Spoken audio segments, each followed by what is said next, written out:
So, can you tell us a little about yourself? Yes, I would love to tell you a little bit about myself.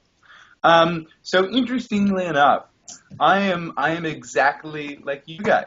I am what you call a student, and you guys are students in fifth grade, and I am what you call a graduate student. So what that means is that I've done schooling, and I keep going all the way, and then I get finished with schooling at college, and I say, well, turns out there's more stuff that I want to know about things, and so I just keep going to school, and so that's what a graduate student is.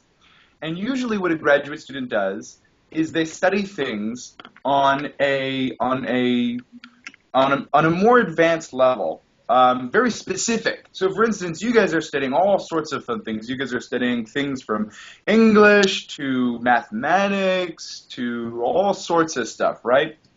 And I've decided to focus on like one specific one of those things. And what I study is science. So I am studying to be a scientist, and I do research as a scientist. And so what I study particularly is a type of science that is called physics. Have you guys heard of physics before? Yeah. Cool. How many of you guys know about Fermilab? Me. You know why they know about Fermilab. Fermilab? You know why they know Oh, about I'm glad. You guys Fermilab? should know about Fermilab. It's right in your backyard, isn't it? Yeah, oh, no, it's because Mrs. Roman talks about it all the time. Oh, no way. Mrs. Ramon likes Fermilab. We all like Fermilab.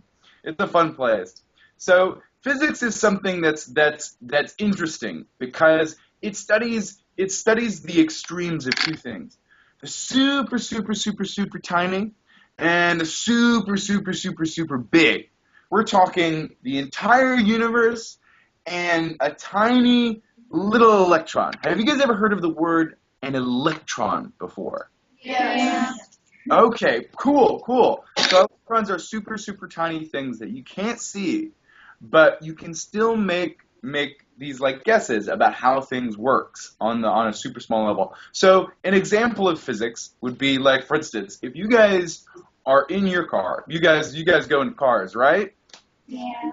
Okay, so whenever you're at a stoplight and you hit the acceleration and you feel your body kind of go back into the seat, do you guys know what I'm talking about?